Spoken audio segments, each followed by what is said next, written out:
다 같이 말씀의 제목을 따라해 주시길 바랍니다. 그레데와 같은 세상에서 우리가 들어야 할 메시지. 그레데와 같은 세상에서 우리가 들어야 할 메시지. 여러분, 직업병이란 말을 아시죠? 직업병. 아나운서는요, 상대방의 발음이 너무 신경 쓰여서 대화에 집중하지 못하는 경우가 많다고 합니다. 아나운서들은 발음이 굉장히 정확하잖아요. 남편이 보증을 잘못 써서 빚을 졌다고 하니까 아내인 아나운서가 빚을이 아니라 빚을 졌다고. 온통 발음을 고쳐주는 것 때문에 정작 집안이 빚더미에 올라간 것에 대해서는 무덤덤하게 반응하더랍니다. 목사에게도 여러분, 직업병이 있습니다. 그것은 바로 마치 자기가 모든 문제에 대한 답을 다 알고 있어야 된다라는 강박관념입니다. 저에게 신학적 질문은 물론이고, 어떤 분은 남편이 왜 집에 늦게 들어오냐고 묻는 분도 있어요. 왜 우리 자식은 공부를 못하느냐? 어떤 권사님은 저한테 와서 우리 딸이 자꾸만 손톱을 물어뜯는데요. 그런 것까지 다 물어보는데, 문제는 그런 답을 제가 해줘야 될 것 같단 말입니다. 그 답을 제가 해줘야 될 것 같아요. 지난 주일 오후에 우리 청년대학부와 간담회를 했어요. 한 30-40명 정도 청년대학부 학생들이 모이고 청년들이 모여서, 그래서 저랑 간담회를 했는데, 첫 번째 질문이 하나님의 뜻을 어떻게 아나요? 라는 그런 아주 짤막한 질문이었는데, 제가 그 질문에 대한 답을 굉장히 오래 한 것 같아요. 집에 오는데요, 집사람이 저한테 그러는 거예요. 아주 설교 2편을 했어요, 질문 하나에. 저는 무엇이든지 그렇게 대답해 줘야 되겠다는 강박관념이 있는 것 같습니다. 성도 여러분들은 목사가 모든 것을 다 알아야 된다라고 생각하십니까? 인생의 지혜, 사람의 관계, 고약한 상사에게 어떻게 대처하는지, 어떻게 하면 품위 있는 종교인으로서 수양하며 살아가게 되는지 다 알고 있다라고 여러분들 생각하십니까? 목회자를 여러분 영적 지도자라고 하는데, 이 말 때문에 마치 목사가 인생의 모든 부분을 통달하고 해탈한 스님처럼 그런 대답을 해줄 것이라고 여러분들 생각하십니까? 그러니까 저는 그런 것 때문에 너무 부담이 될 때가 많이 있어요. 어떤 분들은 목사의 설교를 통해서 그런 자신의 문제에 대한 답을 듣기를 원하기도 합니다. 관계가 잘 해결되는 법, 가난에서 벗어나는 어떤 기술, 뭔가 답답했던 문제의 해결을 설교를 통해서 듣기를 원합니다. 그런데 엄밀히 말하면요, 목사에게 우선적으로 들어야 할 설교의 내용은 이런 것들은 아니라고 생각합니다.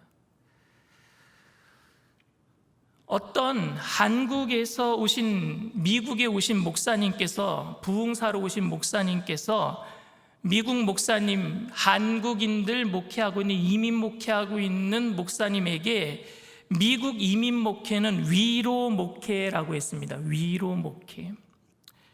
여러분들은 이 말에 대해서 여러분 어떻게 생각하십니까? 한국에 있는 교인들은 달달 볶아도 되지만 미국에 오신, 이민 오신 분들은 너무너무 고생하니까 그분들을 위로해야 된다는 말로 저는 그렇게 들렸어요. 근데 여러분, 한국에 있는 성도들도 위로받아야 될 줄 믿습니다. 누구든지 다 위로를 받아야 돼요. 문제는, 목회는 위로하는 거거든요. 관계를 통해서 서로 위로하는 거거든요. 근데 어떻게 위로하느냐가 문제예요. 세속적인 관점으로 위로할 것이냐, 아니면 하나님 나라의 관점으로 위로할 것이냐. 고난 속에서 잘 될 수 있다, 부흥한다, 형통한다, 무조건 세속적인 관점 안에서 예수님은 얘기 안 하고 잘 되는 방법으로만 위로할 것이냐, 아니면 하나님의 나라, 영원한 소망, 예수 그리스도 영생의 소망으로 위로할 것이냐, 이 문제란 말입니다. 오늘 금요 예배부터는요, 디도서를 강해할 거예요. 디도서가 끝날 때까지 계속 디도서를 제가 강해할 텐데, 디도서는 바울이 아들처럼 생각하는 디도에게 보낸 위로의 편지입니다. 목회자도 목회자를 위로해야 돼요. 사도 바울은 아들과 같은 목회자 디도를 위로하기 위해서 디도서를 썼습니다. 디도는요, 그레데라고 하는 도시에 가서 개척을 했거든요. 그런데 그레데라는 도시는요, 굉장히 목회하기 힘든 도시였었습니다. 그래서 오늘 바울은 그레데와 같은 곳에서 살고 있는 우리들을 위로하기 위해서 편지를 보냈는데, 오늘 디도서를 공부하면서 여러분들도 위로받게 되기를 바랍니다. 그레데는 어떤 도시였느냐 하면요, 오늘 12절에 이렇게 얘기합니다. 그레데인 중에 어떤 선지자가 말하되 그레데인들은 항상 거짓말쟁이이며 악한 짐승이며 배만 위하는 게으름뱅이라 하니 이 증언이 참되도다. 그레데 사람은요, 항상 거짓말을 했대요. 만나면 입만 열면은요, 다 거짓말이었대요. 악한 짐승처럼 자기의 배를 불리기 위해 살았던 게으름뱅이라고 사도 바울은 평가했고요, 당시의 모든 사람들도 그렇게 평가했습니다. 그곳에서 목회하는 디도는요, 정말 힘들었고 교회 안에 이런 문화적, 지리적 배경으로 인해서 변화나 부흥이 일어나지 않았습니다. 그런 상황에서 버겁게 목회하고 있는 디도에게 바울은 어떤 심정으로 편지했을까요? 과연 무슨 말을 해주고 싶었을까요? 디도에게 오늘 1절에서 4절 말씀이 다른 서신서의 인사보다 더 깁니다. 아마 사도 바울의 안타까움이 고스란히 그 인사에 이렇게 담겨져 있는 것 같습니다. 오늘 1절부터 4절 말씀 다시 한번 보겠습니다. 하나님의 종이요 예수 그리스도의 사도인 나 바울이 사도된 것은 하나님이 택하신 자들의 믿음과 경건함에 속한 진리의 지식과 영생의 소망을 위함이라.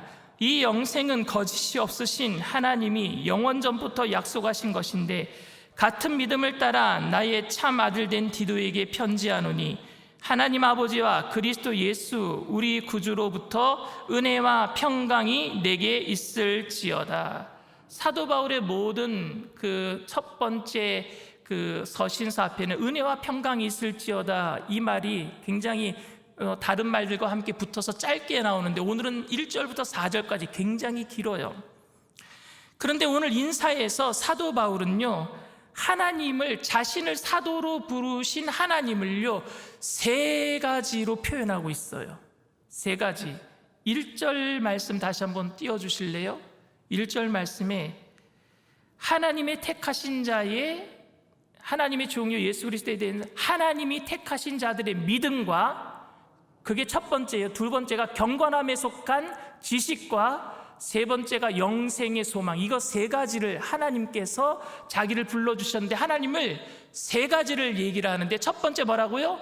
하나님이 택하신 자들의 믿음, 두 번째가 경건함에 속한 진리의 지식, 세 번째가 영생의 소망. 이렇게 하나님을 표현하고 있단 말입니다. 첫 번째, 택하신 자들의 믿음이래요. 택하신 자들의 믿음. 저는 이 말씀에 너무 위로가 됩니다. 이 말씀은 단순히 택하지 않은 사람들을 위해서 하나님은 일하지 않으신다라는 의미가 아닙니다. 이 말씀은 장로교의 선택교리를 말하는 것도 아닙니다.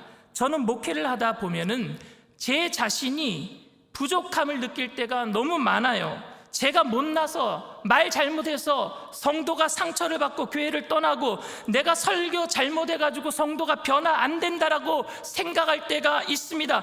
여러분들도 여러분들이 부족해서 고단한 삶을 살고 부족해서 고난을 만날 때에 이런 부분을 느끼실 거예요. 내가 잘못해서 이런 일이 일어나지는 않았는가. 다른 사람들은 잘 나가는데 나만 안 되는 것 같아서 마음속에 부족함을 느낄 때가 있단 말입니다. 신앙인들에게 있어서 가장 큰 적이 뭔 줄 아십니까? 마귀요? 아니요, 내 안에 있는 낙심이에요. 낙심이 되면은요, 아무것도 하기 싫어요. 성도들이 변화되지 않는 것 같고 부흥이 없으면은요, 목사는 낙심이 되고 맙니다.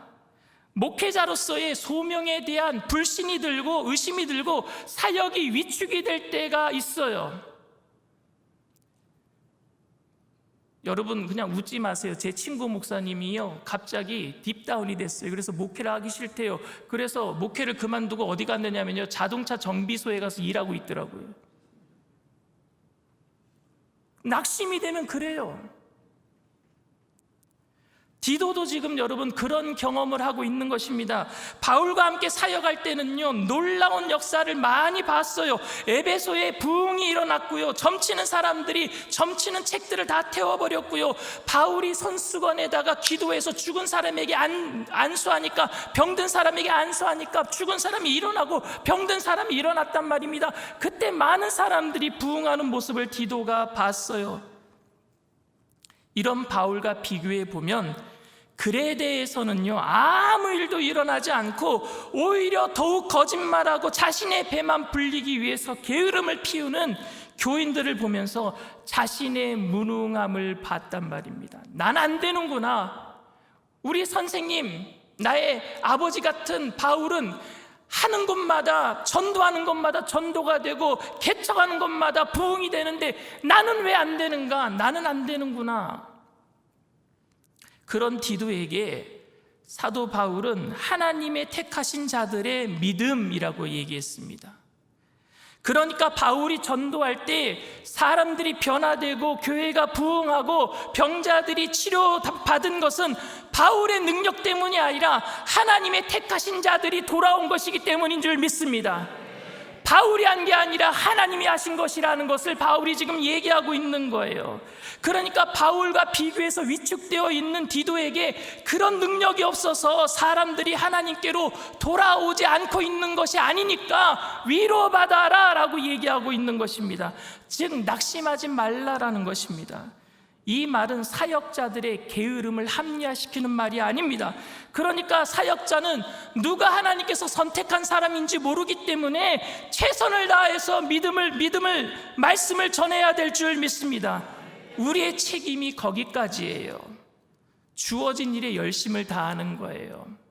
내가 열심을 다할 때 하나님의 은혜가 있으면 기적은 일어나게 될 줄 믿습니다. 하나님의 은혜가 있는데 내가 열심을 다하지 않으면 기적은 일어나지 않는단 말입니다. 열심히 전도하는 일은 우리의 일이에요. 그런데 그 마음을 변화시키는 일은 하나님께 달려있는 줄 믿습니다. 바울이 쓴 13개의 서신서에 오직 디도서에만 하나님이 택하신 믿음을 가진 사람이란 구절이 나옵니다. 왜냐하면 디도만 오늘 지금 딥다운돼 있거든요. 낙심하고 있거든요. 그래서 내가 잘나서 개척하는 곳마다 성공한 게 아니야. 내가 잘나서 기도할 때마다 병자가 나은 게 아니야. 그건 하나님이 택하신 믿음을 가진 사람들이 돌아왔기 때문이야. 그러니까 너 낙심하지 말어. 너 최선을 다하면 되는 거야 라고 위로하고 있는 줄 믿습니다. 그런데 하나님이 택하신 자의 믿음을 가진 사람은요, 두 가지 일이 병행돼야 됩니다. 그게 뒤에 나오는 두 번째, 경건함에 속한 진리의 지식입니다. 여러분, 그레데 사람들은요, 허탄한 신화와 족보에 관한 이야기를 많이 했어요. 그레데 사람들이 믿었던 신이 제우스입니다. 신화 이야기를 많이 하는 거예요. 족보 얘기 많이 해요. 우리나라 사람들도 족보 얘기 많이 하잖아요. 어디 강씨냐, 강감찬 장군이 우리 집안에 있다, 뭐 이런 식이에요. 그리고 율법으로 인한 다툼이 많았습니다. 교회에서도 신학적인 갈등과 다툼이 있었습니다. 교회는 하나님이 택하신 믿음을 가진 사람들이 경건함에 속한 진리의 지식을 배우고 가르쳐야 되는 곳인 줄 믿습니다. 하나님이 택하신 믿음을 가진 사람들이 교회에 나와서 허탄한 신화를 얘기하는 것이 아니라, 족보 이야기하는 것이 아니라, 세상 이야기하는 것이 아니라 경건함에 속한 진리의 지식을 배워야 될 줄 믿습니다. 우리가 성경 공부를 왜 배우는 것입니까? 우리의 성경 지식을 자랑하기 위함도 아니고 하나님을 더욱 깊이 알아가는 것이고 하나님을 더욱 사랑하기 위함인 줄 믿습니다. 이제 저희가 준비가 되는 대로 주일 4부 예배가 마쳐지면 2시 30분부터 제가 성경 공부를 직접 가르칠 거예요. 여러분들에게 강의를 할 거예요. 8주 과정이에요. 누구든지 와서 배워도 됩니다. 그게 100명 정도밖에 배우지 못할 것 같아요. 강의실이 만약에 많으면 대성전에서 해도 되지만 어쨌든지 저희가 지금 준비를 하고 있어요. 근데 이렇게 배우는 이유가 뭐냐? 하나님을 더욱 사랑하기 위함이고 경건해지기 위한 거란 말입니다.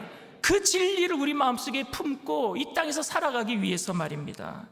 그동안 교회는 성도를 일꾼으로 써먹기 위해서 성경 공부 가르쳤던 적이 많았어요. 교회에서 소모품 쓰듯이 일꾼으로만 써먹기 위해서. 그러나 어떻게 그리스도인으로서 세상에 살아가야 하는지, 거룩하게 살아가야 하는지에 대해서는 별로 가르치지 못했던 것 같습니다.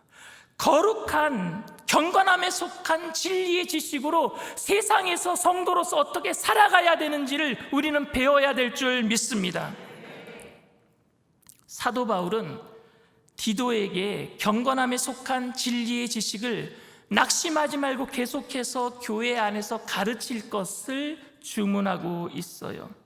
사역자들은 이 일을 위해서 부름받은 줄 믿습니다. 교회는 관계의 기술이나 고난을 피하고 성공하는 노하우를 가르치는 곳이 아닙니다. 물론 그것은 부수적으로 알게 될 것입니다. 교회는 먼저는 목사를 배불리기 위해서 교회에 맹종하는 성도들을 생산하는 곳이 되어서는 안 됩니다. 성경 공부를 통해서 자기 제자 삼아서는 안 돼요. 예수 제자 삼아야 될 줄 믿습니다. 교회는 경건함에 속한 진리의 지식을 가르치고 배우는 곳이 되어야 될 줄 믿습니다. 진리는 예수님이에요. 예수님을 배우면은 성령님이 오실 것이고 성령님이 오시면 예수님만 생각나게 하실 거예요. 예수의 영이시니까. 그게 성령 충만이에요. 그리고 성령 충만함으로 세상에 살아가는 사람들은 예수님만 나타나게 될 줄 믿습니다. 그게 우리의 삶이에요. 그게 경건 속에 그 진리의 지식을 품고 살아가는 사람들입니다. 이제 우리가 성경 공부하면서 그렇게 배울 거예요. 그렇게 예수님만 전하며 살게 될 줄 믿습니다. 세 번째로 영생의 소망이라고 얘기했어요. 사도 바울이 영생의 소망. 제 목회에 있어서 가장 소중한 부분이 영생의 소망입니다. 교회는 그동안 구원에 대한 확신에 대해서는 많이 강조했어요. 저도 부흥회 때 요 앞에 앉아 있으면은요, 부흥사께서 오셔갖고 오늘 죽어도 천국 갈 수 있는 사람 손 들어봐요. 그럼 저 다 손 들었어요. 구원에 대한 확신만 계속해서 강조했어요. 그런데 어떻게 영생의 소망을 가지고 나그네처럼 이 땅에서 살아가야 하는지에 대해서는 가르치지 못했습니다. 구원받은 백성이 나그네로 살아가야 되는데 이 땅에서 살아가면서 더 가지려고 하고 더 얻으려고 하고, 그러니까 사기도 치고 예수 믿는 사람들이 구원받았다고 하면서 뉴스에, 창피한 뉴스에 나오는 사람들도 많아요. 그거는 나그네로서 살아가는 사람이 아니에요. 영생의 소망을 가지고 살아가는 사람들이 아니에요. 교회가 그렇게 가르치지 못했단 말입니다. 구원받았다는 확신을 심어줬는데 나그네로서 영원한 소망을 가지고 저 천국을 향해서 달려가는 인생임을 가르치지 못했어요. 여러분, 영생은 먼 미래의 일이 아닙니다. 어떤 분이 그러더라고요. 목사님, 뭐니 해도 머니가 최고라고. 이 땅에서는. 그러니까 그분이 자기는 살아서는 부자, 죽어서는 나사로가 되고 싶대요. 살아서는 부자처럼 떵떵거리고 살고 죽어서는요 천국 가야 되니까 나사로처럼. 근데 여러분, 그 말이 자기를 합리화하는 말로 들리지 않습니까? 여러분들이 여기서 부자로 살지 말라는 말이 아닙니다. 우리는 나그네로서 살아가야 될 줄 믿습니다. 천국을 바라보며 나그네로서 살아가는, 성도들이 추구해야 할 궁극적인 목적이 영원한 소망, 천국 아니겠습니까? 이 땅에서의 부흥과 성공은 부수적인 것 아닙니까? 세상의 형통과 영생의 소망이 마치 대치되는 것처럼 느껴질 수도 있습니다. 세상의 형통이 잘못되었다라는 것이 아닙니다. 마치 그레데에 있는 사람들이 이 땅에서 형통이 뭐가 잘못되었느냐라고 묻는 것에 함정이 있는 거예요. 여러분, 누가복음 18장에 보면은 부자 청년 이야기가 나옵니다. 그 부자 청년이 예수님을 찾아와요. 그리고 어떻게 해야지만 영생을 얻을 수 있습니까? 예수님이 너 율법 잘 지키냐? 그러니까 율법 다 지킵니다 그럽니다. 그런데 너 한 가지 부족한 것이 있다. 그것이 뭔데요? 내가 다 할 수 있습니다. 너 가지고 있는 모든 것을 가난한 사람들에게 나눠주고 나를 쫓아라 라고 얘기합니다. 부자 청년이 근심하고 돌아가요. 예수님이 전 재산 포기하고 나를 따라라, 모든 사람에게 그랬다면 오늘날 누가 예수님을 따를 수가 있겠습니까? 그러한 요구는요 아무에게도 할 수 없는 요구입니다. 그런데 부자 청년에게는 왜 그렇게 얘기했느냐면요, 부자 청년은요 영생의 가치를 자기가 가지고 있는 전 재산보다 못하게 여긴 거예요. 어떻게 해야지만 영생을 얻을 수 있습니까? 물었는데 다 자기가 하고 영생을 얻은 것처럼 얘기하니까 너 부족한 것이 있어. 네가 가지고 있는 전 재산보다 영생의 가치가 덜한 건 줄 아느냐? 너 그거 다 팔아봐. 영생 살 수 있는지. 너 만약에 그거 다 포기하고 쫓아올 수 있으면 쫓아와봐. 그럼 영생 얻을 수 있을는지 모르겠어. 이렇게 말씀하신 거예요. 다른 사람에게는 다 포기하고 재산 다 포기하고 쫓아오라고 말씀하신 적이 없으셔요. 오늘 우리 속에 이런 마음이 있습니다. 부자 청년과 같은 마음 말입니다. 어떻게 하면 영생을 얻는지는 알겠는데 내가 지금 가지고 있는 것을 포기하지 못하겠단 말입니다. 영생의 가치가 지금 내가 가지고 있는 것보다 못해 보이니까. 정말 그렇습니까? 영생은 지금 현재 우리에게 필요한 거예요. 오늘도 우리는 영원한 소망을 가지고 이 땅의 모든 어려움들을 이겨내게 될 줄 믿습니다. 이 땅을 이겨낼 힘은 내가 가지고 있는 힘도 아니고 내가 가지고 있는 재물도 아니고 내가 가지고 있는 지식도 아니에요. 이 땅의 모든 고난을 이길 힘은 영원한 천국을 갈 수 있다는 영생의 소망인 줄 믿습니다. 오늘도 우리는 이 영생의 소망을 가지고 살아야 돼요. 저는 제 목회에 있어서 가장 중요한 게 영원한 소망이, 영생의 소망이에요.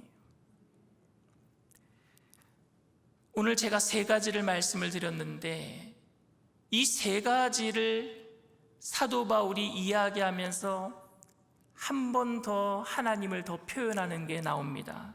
2절 말씀입니다. 2절 말씀. 영생의 소망을 위함이라. 이 영생은 거짓이 없으신 하나님이 영원전부터 약속하신 것인데, 거짓이 없으신 하나님이라고 표현해요. 거짓이 없으신 하나님. 바울은 영생의 소망에 대해서 이야기하면서 거짓이 없으신 하나님이라고 설명하고 있습니다. 이 말은 그레데 사람들에게 신선하게 들렸을 거예요. 그레데 사람들은 다 거짓말쟁이였거든요. 거짓말 잘했거든요. 제우스가 그레데 출신이라고 거짓말했습니다. 제우스는 그레데 출신이 아니에요. 그런데 제우스가 신들 중에 가장 높은 신이니까 그레데에서 나온 신이다라고 거짓말했어요. 그리고 자신들을 신적 대행자라고 큰 소리 쳤습니다. 그리고 그레데 사람들에게 잘하는 것이 제우스 신에게 잘하는 것이라고 말했고요. 그레데 사람들이 복을 받아야 제우스 신이 기뻐한다라고 얘기를 했어요. 어디서 많이 들은 거죠. 목사에게 잘해야지 성도들이 복 받는다. 여러분 많이 들었잖아요. 교회에 충성해라 그러면 자식들이 복 받는다. 여러분, 이게 목적이 잘못됐다라는 거예요. 교회에 충성해야 됩니다. 그리고 여러분 주의 종들에게 잘해야 됩니다. 근데 목적이 잘못되면 이 말이 거짓말이 된단 말입니다. 목적이 잘못되면은 이 땅에서 잘되기 위해서 교회에 충성하고 이 땅에서 잘되기 위해서 목사에게, 교역자에게 잘한다면은 이 말은 거짓말이 되고 맙니다. 우리의 목적은 이 땅에서 잘 되는 것이 아니라 천국 가는 거잖아요. 영원한 소망을 가지고 천국 가는 거잖아요. 천국 가기 위해서 살다 보니까, 최선을 다해서 살다 보니까 눈에 안 보이는 하나님을 잘 섬기기 위해서 눈에 보이는 교육자들에게 잘하고 성도들에게 잘하고 교회에 충성하다 보니까 복을 받는 것이지, 이 땅에서 잘 되기 위해서 우리가 교회에 충성하는 것도 아니고 목사에게 잘하는 것도 아니란 말입니다. 그런데 영생의 소망을 잊어버리게 만들고 세상에게 초점을 맞추게 만드는 모든 것들은 다 뭐예요? 거짓말. 예수님이 아닌, 진리가 아닌 다른 것에 초점을 맞추게 만드는 모든 것들은 거짓말이란 말입니다. 근데 그레데 사람들이 그렇게 거짓말을 잘했어요. 자신들에게 잘하는 게 제우스 신이 기뻐하는 것이다. 이런 거짓말 때문에 그레데 사람들은 종교인들, 형식적인 종교인들이 되고 말았습니다.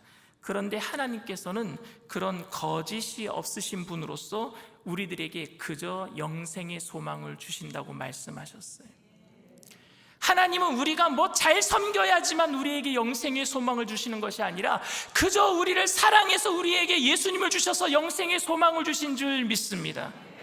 우리가 하나님께 뭔가 드렸기 때문에 하나님이 우리에게 자식을 주신 것이 아니라, 우리가 죄악 가운데 있을 때, 하나님을 모르고 등 돌리고 있을 때 하나님이 우리를 사랑하셔서 독생자 예수님을 우리에게 주신 줄 믿습니다.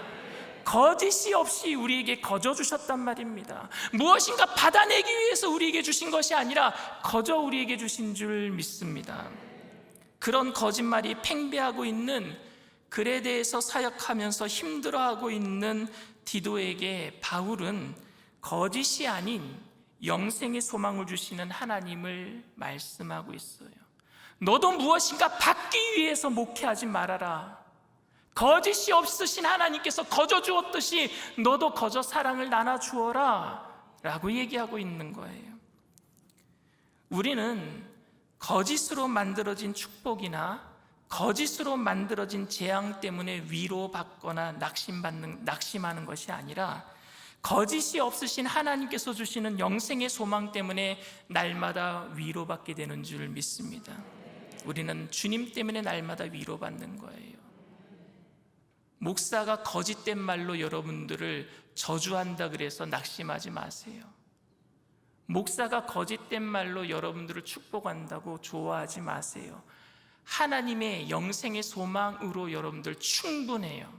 그것으로 위로받고 거짓이 없으신 하나님의 그 예수 그리스도의 사랑하셔서 날마다 위로받게 되기를 바랍니다. 오늘날 성도는 사탄의 유혹과 거짓으로 인해 잘못된 복음을 들으려고 하는 경향이 있어요. 내가 듣고 싶어하는 것 듣고 싶어한단 말입니다.